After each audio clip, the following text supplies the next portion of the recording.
Week 11 of the 2025 NFL season is in the books, and NFL's 2025 Week 12 is coming up. Ed Cleese is going to join us as we make some big, bold predictions and some reflections back on the week that's passed. Some great football coming up, some great football that occurred, and Ed's joining us right now in just a moment.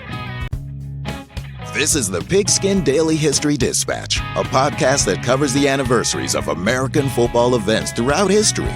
Your host, Darren Hayes, is podcasting from America's North Shore to bring you the memories of the gridiron, one day at a time. Before we get into our episode today, let's take the time to drill that football right into the like and subscribe button on your console so you know exactly when the notifications come up of the latest releases of Pigskin Dispatch podcast for some more great football history. Now on to our episode. Hello, my football friends. This is Darren Hayes of PigskinDispatch.com. Welcome once again to the Pig Pen, your portal to positive football history. And welcome to another week where we get to go and predict some bold predictions for the NFL games for Week 12 coming up. And as we have every week this year, we've had Ed Cleese join us to help in the programming. Ed, welcome back to the Pig Pen. Hey, Darren. How are you? I'm doing great, Ed. How about yourself? Doing fantastic. Well, Ed, we had a pretty exciting and eventful week in Week 11 of the National Football League. And what are some of your thoughts coming out of this past week? Well, I say let's buckle up, Darren, because it's story time with Ed. So hold on a second. I'm going to put both snaps on both sides of this chin strap here. There you go, or get a pillow. You know what I mean? Yeah. And I'll let you know when I'm done. Okay, I'll assume the crash position. Speaking of pillow, I've got, hopefully I've brought a few listeners to the pod. I've mentioned my aunt, my mom, my mother-in-law, a lot of my family, some friends. And thank you. one of my friends, his name is Brad, and he is a loyal listener, and I know he listens because he sends me specific comments that we talk about. But what's really funny is he tells me that it helps him fall to sleep. I said, a backhanded compliment or what? And he said that he listens to it in segments throughout the week. And I said, Brad, it's like a 35 to 45 minute podcast. Like, you must not get very far before it knocks you out every night if it's taking you 5 days to listen to it. I think Brad's getting a lot of sleep off of us. So we are providing some digital NyQuil for my buddy Brad. So if he's now, I started talking about him. Maybe he's asleep before we get to the end of this. I don't know, but yeah, Brad, if you're still awake, thank you. If not, sweet dreams. There you go. So, but my first thought was really it has to do with fandom. And like I said, buckle up. So story time. I've got, I'm just old enough to have remembered the very early Gibbs years. Now, I was very young, so those are tougher memories. They're more like snapshots.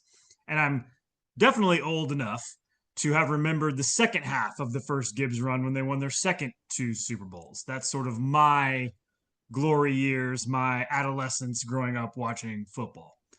And then unfortunately, I'm more than old enough to have remembered in great detail the following 30 years after the Super Bowls.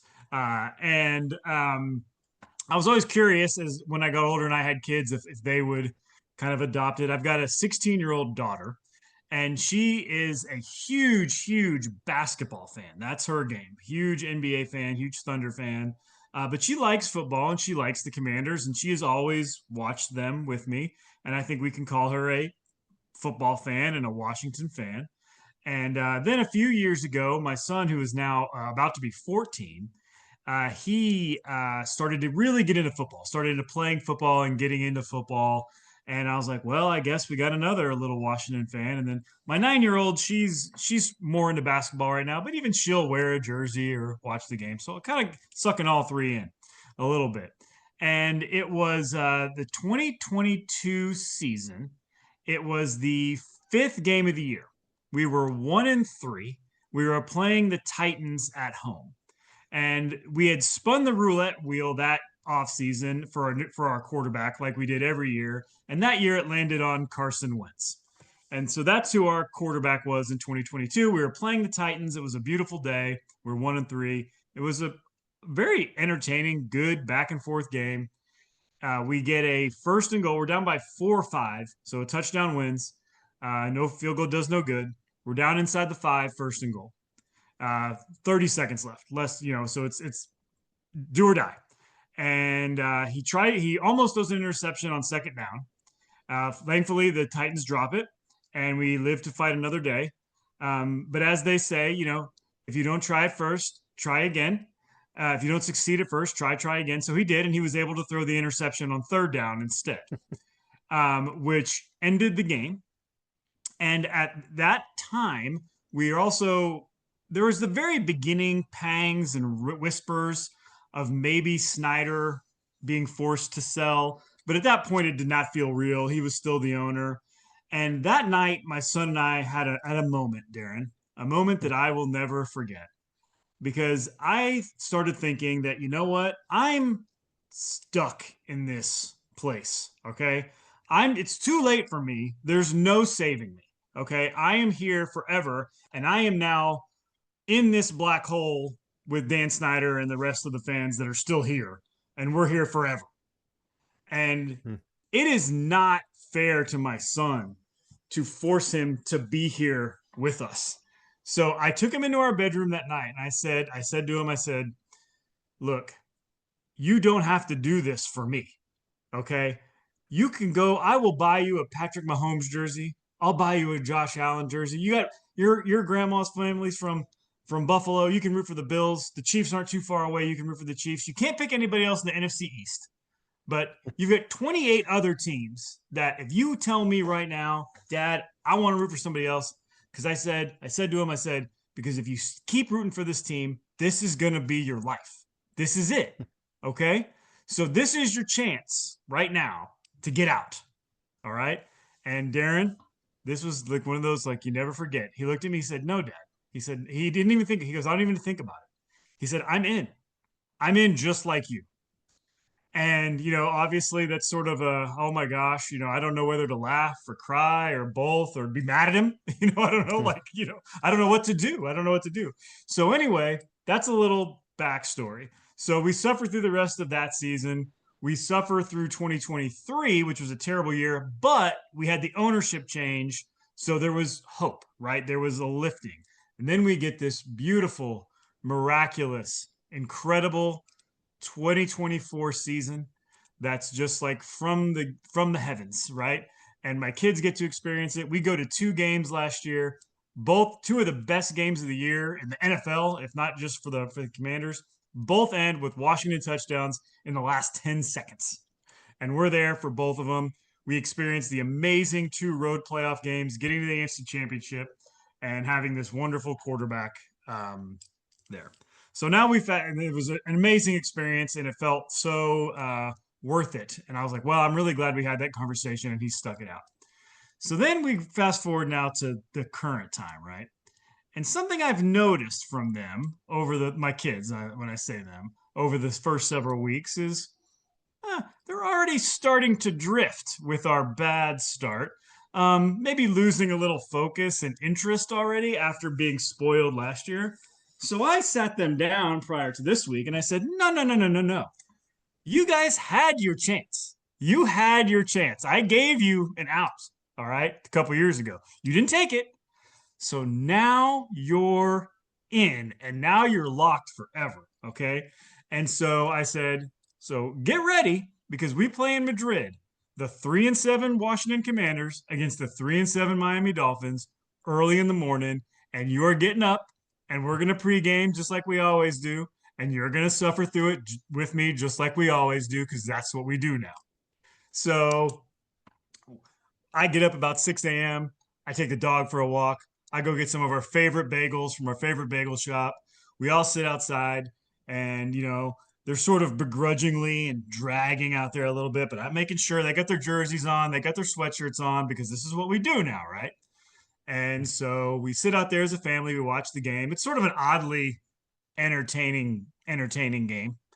And, it's back and forth. And here's what's really funny, Darren. you can convince yourself as a fan, you know the realities, right? You know the records. Mm. The season's over. There was no saving the season, right? But all of the logic and all of the reality goes away once the game starts. And what happens is the instinct as a fan and as a competitor is you want your team to win. So the game is close. They wind up with a million chances to win it late. We don't. The Dolphins kind of screw it up. We kind of screw it up. We lose on a last second field goal. And what's really funny is that's our eighth loss this year. It is definitely our least important loss or least impactful. It doesn't really matter, but it bothered me the most for some reason. I don't know exactly why, just sort of that fan thing. Maybe because we'd suffered through 5 straight losses and I kind of thought this would be a fun morning to get a win and a kind of little bit of memory and just kind of a, fun thing to do. And it really, really bugged me. And I could tell that the kids could tell, right? Because all of a sudden they started being way nicer, like than they normally. They're nice kids, but they were being like, my son was offering to help clean up and stuff. I'm like, oh, okay, what's going on here? It's almost like there's been a death, or I got fired or something, and they're trying to be really nice to me. And I'm kind of do what I do. I tend to pout a little bit in the immediate aftermath of a tough loss, where I just get very quiet and just go about my business. And as I'm cleaning up the kitchen, Darren, it's very funny. My 16-year-old daughter, who's a very sweet girl, but is kind of past these types of things a little bit, she walks up behind me. She gives me a hug out of nowhere, and she just says, "Dad, I'm sorry the Commanders stink this year." And it was sort of this heartwarming moment where they realized that how important it is to me, and they stuck it out there with me, and they're kind of in it with me now. So it was just a fun little observation for me about fandom, fanhood, why we do this, and why it matters and why it bothers you and why it makes you elated sometimes, and just kind of like the fun of all of it. And then I sent him a text message in our little family group chain the next day when they announced. I thought in 2 weeks when we're off our bye, I thought they were going to flex our game out on Sunday night against the Broncos. It's like there's no way they're keeping us now, but they announced actually that we're staying. So I sent them all a text message and I said, I'll see you on Sunday night in 2 weeks. Prime time. We'll be right back at it again. You better be ready, because this is what we do. You missed your window, kids. You're in it for good now. So that was my experience from Sunday, Darren. And I know you also had yours was more Saturday, but right? Yeah, I had a pretty good weekend.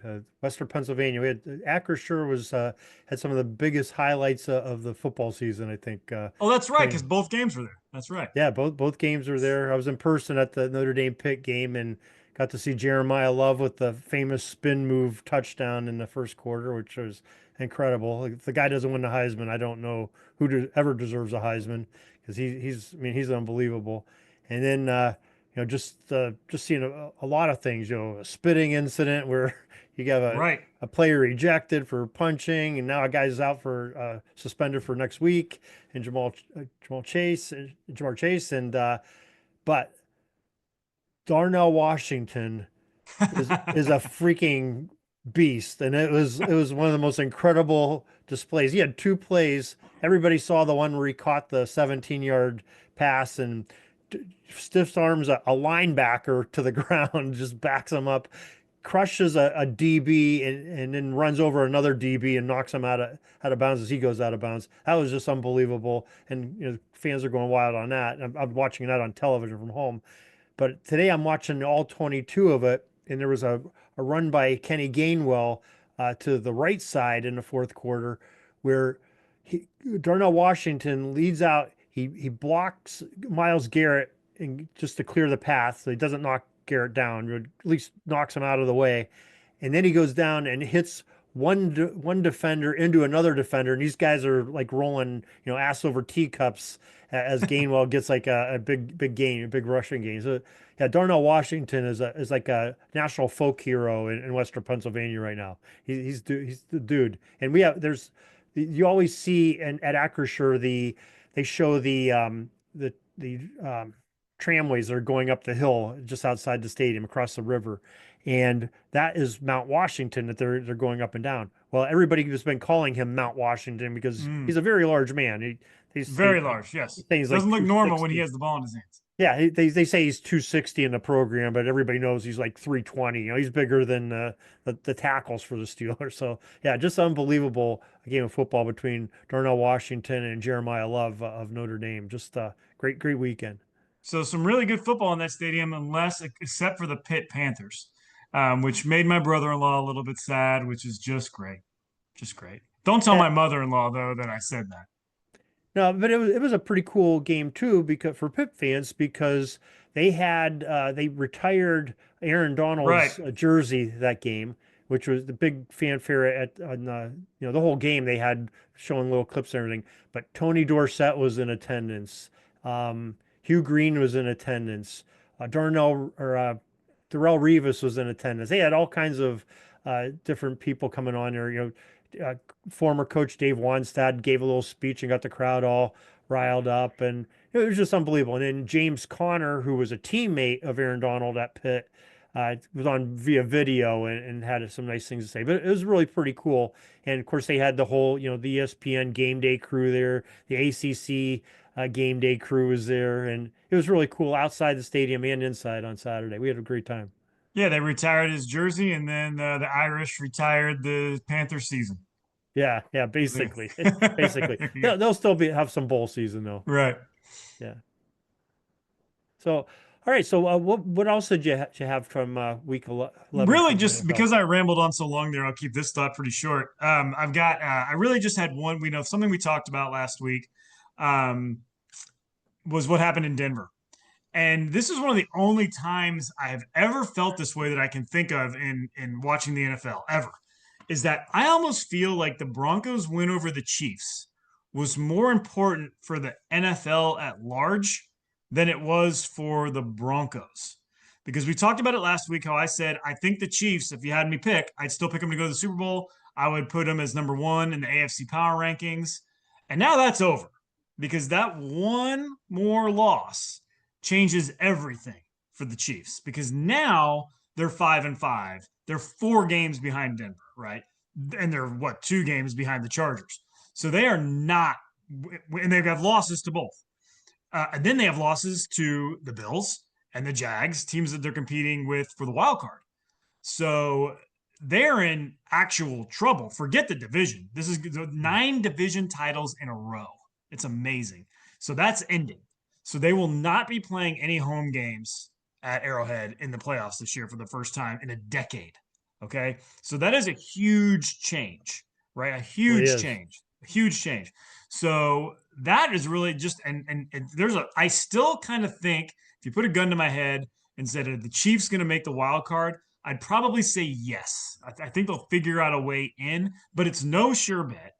And if they do make it in, there's certainly no sure bet that they're just going to run the table 3 straight road games or anything like that. So I no longer feel that the Chiefs are going to win the AFC. It all shifted in that game for me because that was the one I thought they'd get that kind of kept them up near close enough to where they could still close things out later. But now they can't. Now they're just fighting to get in, and that's an unfamiliar spot for them. I do think there's a little bit of some people going a little overboard on Mahomes a little bit right now, almost talking about how maybe he's winding down and stuff like. I'm like, oh, let's pump the brakes on that a little bit. He's 30. Yeah. Let's relax. But as far as the Chiefs 2025 season goes, it is now open season in the AFC for sure to knock them off. Yeah, I think there's a blueprint out there on how to beat them. Sean Payton really exposed it.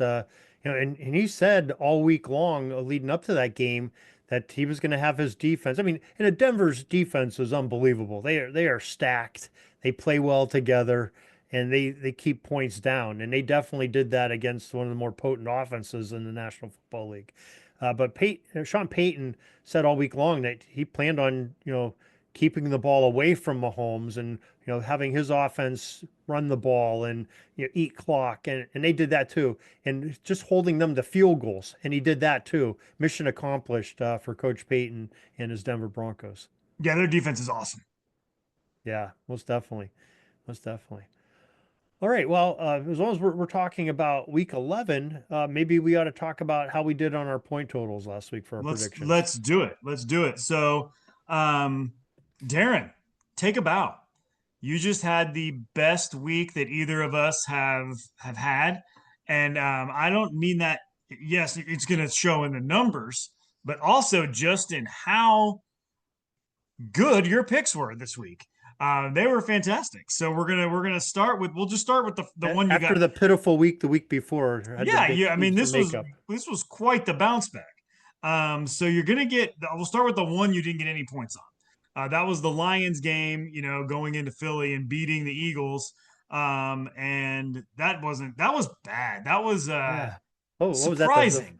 Just a couple fourth. They had the fake punt that didn't work. They had the fourth down play that didn't work. Campbell, all his risk taking really didn't pay off from where it normally does. And No, yeah, we talked about that earlier this year a little bit, and I think it holds true. It's hard. It is hard when you establish who you are and your culture and how you do things to then be very critical when you still do those things you normally do and they don't work, because that's sometimes that work. But there is context, there is time and place. And sometimes I think that Campbell is just reckless. It's Mhm. you look at that game that the Lions defense was doing a great job. Take the three sometimes. Goff is struggling, right? Take the three. Let's just keep this game going. Put it in your hands of your defense. Punt the ball. When it's a one score game or midway through the third quarter or whatever, just punt it. Push the Eagles back. They're not driving the ball very well at all either. Trust your defense. Um, so there was some of that going on, but really, gosh, it was just a terrible night for Goff, and you weren't close on that one. But no, we can get to the ones you were more than close on. So you had I'm happy to talk about those ones. yeah, here you go. So you had the Bears winning in Minnesota, and DeAndre Swift going for over 100. Both of those, brilliant. Way to go. Congratulations. That was you nailed them. You nailed them both. Weird game, kind of a weird game, Yeah. but you nailed them. I mean, that was perfect. The Swift had to Bears, come on late because after the first half he really didn't have anything. right? But he closed well, and so you got your two there. You're gonna get your two. Also, I mean, you said that the Bills would out duel the Bucks in Buffalo, and that Josh Allen have four or more touchdowns. Guy had six. I mean, it's incredible. So you were right Right. on that one as well, just spot on, perfect. Um, and then you also had the Rams. Not only did you say they would beat the Seahawks in kind of the game of the week, but they would force four turnovers. How many turnovers did they force? They forced four It was turnovers. like being in a bakery. Yeah, A you lot were of just turnovers. yeah, you nice. You were just I might deduct you for that actually. Oh, okay. Yeah, but that was great. And then so here's what I'm gonna do. On the Panther last pick, you had the Panthers beating the Falcons by 10 or Yeah. more. They beat them, not by 10 or more, but so I was gonna give you a one for that, but I'm actually gonna give you the full two because I felt that by nailing those other picks so perfectly that you just deserved almost like a bonus point because that was to get it so perfect. So you're going to wind up with 8 for the week, which is the highest scoring week either of us have ever had. And that's going to land you at 53 points overall. Then we move on to me. Now I actually had a decent week, but not quite as strong. Um, I'm on the opposite. We went head to head, and that's another thing. You won both of the head to head games. No. I get 0 for that Vikings game. Um, I know it actually wound up being close at the end, and the Bears had to win it on the last second field goal. That actually would have been kind of a travesty had the Vikings won that game. McCarthy was horrendous. Yeah. We've talked about it last week. It's just terrible. It's terrible there with the quarterback situation. It doesn't matter that their defense is playing well. It just doesn't matter. So Got a they're little almost ugly. yeah, they're ugly. They're ugly. So I was off on that. And I'm also going to get a 0 because I had the Seahawks beating the Rams. I thought that was a fabulous game. I thought Oh, that was great a game. I thought it was a great entertaining game. And so, sometimes people say if a game is a little choppy or sloppy or there's turnovers that's an ugly game or not a good game. I think that's sometimes the beauty in football is when it's not pretty and it's not easy and there are a lot of mistakes being made because that's usually, that was a sign of two teams that I thought were the two best teams in the NFL going in. And they just went toe to toe and battled. And despite Darnold's 4 interceptions, that game was great. It was really great. And it came down to a field goal at the end. So that was a really, really fun game to watch. I do think if you're Seattle, we talked about it just a little bit last week. This is now a pattern with your quarterback dating back to last year with Minnesota. Biggest moments, biggest games coming up short. Yeah, but I'm sure Minnesota would gladly take him back right about now. Goodness gracious. They might take back Fran Tarkenton right now. Like yeah, that's true. as he sits right now, he might be a little bit better. So I got 0 on that. I am going to get 2 for my other picks. I nailed this one. I had the Jaguars winning over the Chargers in Jacksonville, Yeah, and that was a great selection by you. that was an easy one. I'm also going to get 2. I think I waffled between 1 or 2, but I said that Jameis would do some fun things for the Giants. They would keep that close, and the Packers would win late. So even though the score was 7, the Giants did have the ball within the inside the 10-yard line at the end of the game with a chance to tie or win. So I'm giving myself 2 for the Jameis pick. Yeah, you deserve that. And I'm going to get 2 for the Cowboys pick on Monday night, where I said they would win easily, their offense would roll. And so I got the 2 there over the Raiders. That gives me 6 for the week. That gives me 52 for the year. So last week I ended with a 1-point lead over you, and we have now shifted. You now have a 1-point lead over me. I think we've done that like the last 3 or 4 weeks. We've gone back and forth, and somebody's got a 1-point lead, and it just back keeps and forth. switching back and forth. It is tight. We're down to about the final third of the season, so it's time to get after it. Yeah. So we for combined, we're 14 of the possible 20 points for the week, if I'm not mistaken. Not bad. Yeah, not bad. That's our better week. We're getting better with age, I guess. That's right. There you go. Yeah. All right. Well, great picking by you and myself. And so we have week 12 coming up, and we had some great matchups last week that we talked about. There's some really interesting games coming up for week 12 as well. And I believe you have the first selection this week. So what's your first big bold prediction? We'll start Thursday. Thursday night, we have the Bills at the Texans. Really kind of a bummer because I feel like the Texans are coming on, but missing Stroud with the concussion is tough for them. So, but I think that Texans defense is really good. There's some really good defenses in the league, and they are in the top 3 or 4, I think. So I think it's going to be a little bit of a come back to earth game for the Bills going on the road after their offensive explosion last week. It's going to be a battle on Thursday night. The teams are going to combine for 40 or fewer points, and the Bills are going to pull it out late because Davis Mills just isn't going to be able to get it done for the Texans. Okay, that's interesting. I heard a report today that Stroud is practicing and he may play in this game. So there might be a chance. That would change my thinking a little bit, but I can't change after the fact, so we'll stick with it. All right, well, it's interesting you picked on that game because I also decided to take that game. And we're very similar in it, but I have a little bit of a tweak to it. I'm also saying that the Bills are going to sneak past the Texans with a late field goal, but there's going to be less than 35 total points between the two teams. So even more bold than me. Okay, got it. All right, well, we'll see. That'll be kind of interesting because what do we do if it's 39? Do I win? Yeah. I don't know. I guess because it's definitely more than 35. So yeah, there you go. All right. That. So yeah, all right. So I could potentially benefit from being less bold. I like it.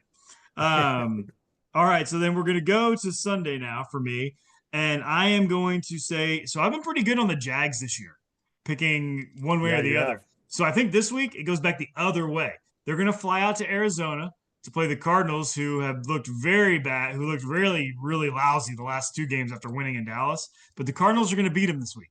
The Cardinals are going to beat the Jags straight up. I think you're going to see a little bit of a roller coaster of an end of a season for the Jags, and I think they're going to miss the playoffs. And it's going to be because they're going to have a trouble in a game like this, one they probably should win, but the Cardinals are going to beat them. Well, I couldn't agree with you more because I also been picking the Cardinals over the Jags in that game. And I think Brissett has been playing, well enough he's been holding on to the job, whatever Kyler Murray's status is. But I think, Brissett deserves to be there. He's kept them competitive for the most part. And I think they will take that roller coaster ride on the Jags and upend them this week. Okay. Um, I'm going to pick a road upset here, one that you might be pretty interested in. The Steelers and the Bears are playing in Chicago, and I think both teams are in a position where you would normally stay away or fade them because they've both been kind of hot, playing pretty well. And this is an area where I kind of usually like to zag, but I can't zag against both of them. So I'm going to say that the Steelers are going to grind out a win in Chicago. It's just going to be a very tough game. It's going to be fairly ugly. I'm basing this prediction on whether Rodgers plays or not. Either way, I feel a little bit better about it, of course, if Rodgers plays. But I think this is going to be a game where the Steelers defense, which has been getting better, is going to show up, give the Bears some trouble. And I keep saying that the Bears' luck is going to run out. Well, this is the week. I mean, I did not pick on this game because talk about roller coaster rides. It seems like the last 3 or 4 weeks, this one week the Steelers look like they deserve the be in the first place. Next week they look like how did they get in first place and how are they even competing against other NFL teams? And I'm hoping that you're correct in your assumption. And my heart is saying, yeah, I hope the Steelers do really well and beat the Bears on the road. But I'm not picking this game. But I like your selection. All right, I'm sure you do. Yeah. Well, I'm going to go to one that we've talked a little bit about as a possible playoff scenario. And you got the Chiefs and the Colts playing this week. We talked a little bit about the Chiefs coming up here into this episode from week 11. But, these two teams are sort of almost polar opposites of this year. The Chiefs have been riding high for the last 8 years or so since in the Mahomes era with Andy Reid. Pushing all the right buttons. Seems like they can do nothing wrong, offensively and defensively. Struggling a lot this year, and the Colts have been one of the hottest teams in the National Football League this year. A very pleasant surprise for folks in Indianapolis. But I think this week the Colts ride is going to slow down a little bit, and the Chiefs are going to regain some composure. Chiefs are going to win this by a touchdown or more, and I believe it's at Indy. So No, it's an Arrowhead. It's at Arrowhead. Okay. But I'm Yep. saying that the Chiefs are going to win this game. They had a disappointing loss. They have disappointing offensive performance, but they're going to win this by a touchdown or more. Even though the Colts now are really stocked up with some talent. They have, Sauce Gardner and some of their recent additions at the trade deadline, and they're all playing pretty well anyway. But I think that the Chiefs take this one. That's my gut too. But last week, like I said earlier, it shook me. So with the Chiefs. So now I'm not normally I'd be like, okay, this is a must for the Chiefs now. They'll get it done. I'm not I just don't feel confident in it anymore because I think, they're sort of past that point where we can just say, they'll figure it out. Maybe they won't, maybe they can't, maybe they just won't. And the Colts are really good. Yes, I think if I'm picking the game, I'm picking the Chiefs, but I no longer have a lot of confidence in it. And that's why it wasn't on my list. What is on my list is I do think I don't think I can say with a straight face anymore that I still think the Seahawks are the best team in the NFL. They got beat by the Rams, and the Rams do have a better quarterback. It would be now that I see that and I saw that on Sunday, it alters my thought on the Seahawks just a little bit, but I still really like them. They're going to bounce back in a massive way in Tennessee. The Titans have, since they fired Callahan, they've been fighting a little bit. They've been kind of clawing in games, but that's a bad team. They're really Yeah. bad. The Seahawks are going to go into Tennessee. They're going to take out some frustrations. They're going to light the Titans up. That game's going to be over at halftime, and the Seahawks are going to win by 20 or more. Ooh, okay, that's a big prediction. Yeah, especially with the Titans. The Titans were winning Yep, part of that game last weekend, which was surprising everybody. I kept they're seeing the fighting. scores pop up, but They're playing hard. yeah, they are. They are. I like the selection. I did not pick on that game, but I could, I could see that going either way. With 20 points is a big number, so Yes, that it is a is. bold prediction. That's for sure. Well, I'm going to do a bold prediction that I think maybe you might like. And this is going to happen in your NFC East. I'm taking a look at the Eagles and the Cowboys here. And I think the Cowboys are going to beat the Eagles this week. There's I think the Cowboys have done just enough to shore up their main weakness on defense, which was the running game. Now with having, easily they got earlier from Green Bay in that Micah trade, and now having, Quentin in there in the middle. They're a little bit beefier in there. They got the Luke Wilson, the linebacker from Cincinnati, who adds a little bit of thump to him, stopping the run. And I think that might be the Eagles' bugaboo. They've been you've sensed it a couple times this year, or mentioned it a couple times this year, that the Eagles are sort of a little bit out of sync. They're not the Eagles that they were the last year on offense, and there's something going on there, and nobody's quite put their finger on it, but I think you've sensed it right, and I think that's going to be exposed this week because the Cowboys we know can put up points. It's just they normally have some points put up against them too, but I think that has settled down a little bit. I'm not saying they're going to be a perfect defense and that the Eagles won't score, but I think the Cowboys will outshine on the scoreboard and beat their rival. Well, damn you, Darren, on two accounts. So the first one being, please don't ever assume that I would be happy with Dallas winning a game. The only thing that would make me happy in an Eagles Cowboys game is a meteor. Okay, so let's just make that clear. I would there's never a happy moment when either of those two teams are on the field. So just please, that's insulting. And then secondly, I completely agree. It's my last pick. I thought I would be the one to throw it out there, and I was going to puff my chest out because I'm going to pick the Cowboys to beat the Eagles. But I do. I have Philly. I have Dallas over Philly as well. I've kind of liked Dallas all year, and hopefully you know what I mean by liked. I maybe respect a little bit. There's something about the way they play that I like. I didn't like the hire of Schottenheimer. I was kind of happy when I saw that they hired him. I thought it was kind of a boring hire, but there's something about him. I think he's doing a nice job. I think the offense looks great, and the defense just had nobody. And as soon as they added some pieces, now they look better. And so this is a weird thing that usually teams don't get in the middle of the season, right? So in the past, week and a half, the Cowboys added a couple of pretty big impact players on defense, both through trades and getting back from injury. So they added several new defensive players, which is a little bit odd for a middle of the season. They had their bye week, which came at probably a good time. And then again, we talked about this. Unfortunately, they lost a teammate. But those sort of tragedies that happen in the middle of seasons, they do tend to sort of galvanize the team. They kind of provide a focus, and those three things kind of all happening at the same time, I think have changed the trajectory and just sort of how the Cowboys season feels. They get a really nice, good feel good win against the bad Raiders team, and now they've got a real chance to get into the picture if they can beat the Eagles on Sunday, and I think they will because I think now their defense isn't good, and it probably won't be good, but it's a better, and maybe it will be good enough to give their offense the chances they need to score enough to beat the Eagles, who, again, like we keep mentioning, are struggling mightily on offense. Yeah, I think it's not only shoring up the running game a little bit against the run a little bit, but I think they've got a little bit of pass rush that they didn't have since Mike has been gone that might really help. And why the Raiders the other night weren't running the ball, I don't know. I mean, I know Dallas was giving them some looks that inviting them to pass the ball, but my God, when you have Gentry, you got to run the ball a little bit to keep a defense honest, even if they have 9 guys in the box. You got to take a couple hits, just let the guy run into the line, so they think there's a threat of a run. It's probably the story of the Raiders season. They have not been able to get the run game going at all year long now. And so they're kind of wasting Genty.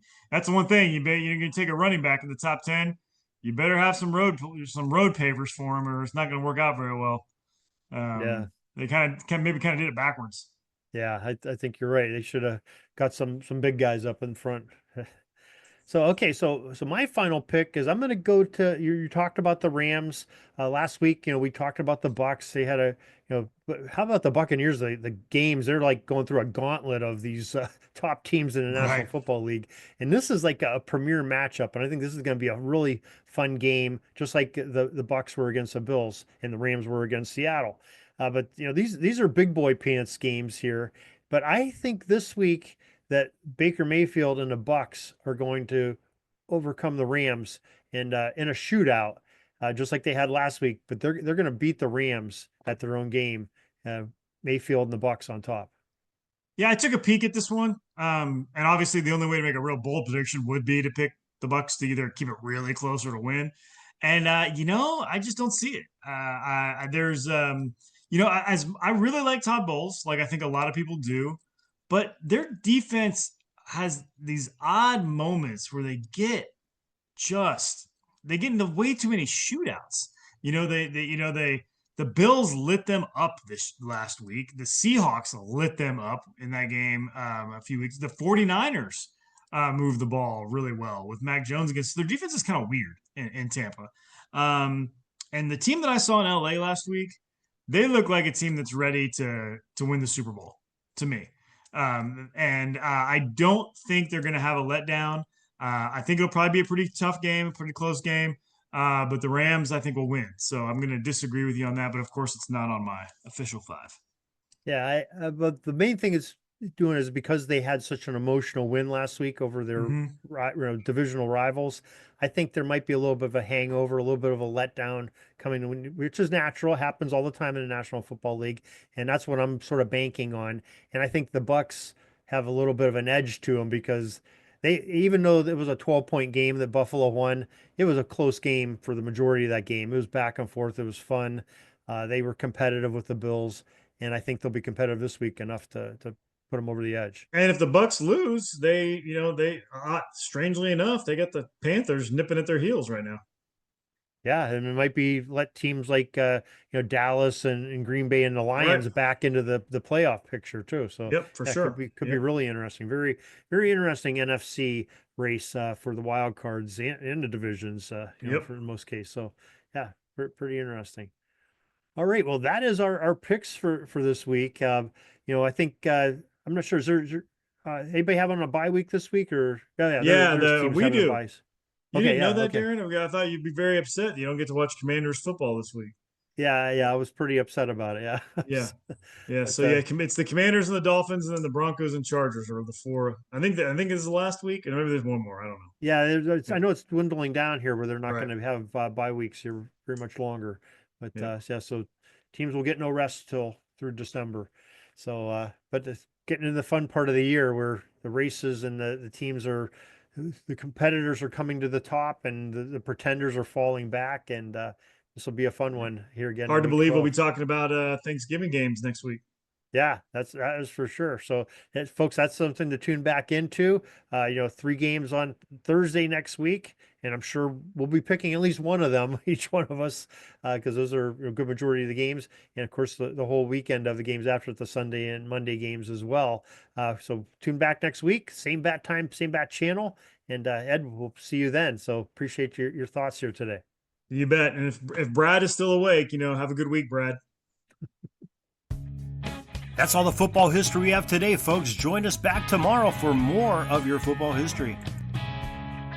We invite you to check out our website, pigskindispatch.com, not only to see the daily football history, but to experience positive football with our many articles on the good people of the game, as well as our own football comic strip, Cleat Marks Comics.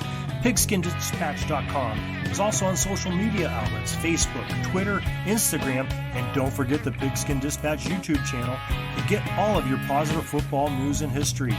Special thanks to the talents of Mike and Gene Monroe, as well as Jason Neff for letting us use their music during our podcast. This podcast is part of the Sports History Network, your headquarters for the yesteryear of your favorite sport. You can learn more at sportshistorynetwork.com.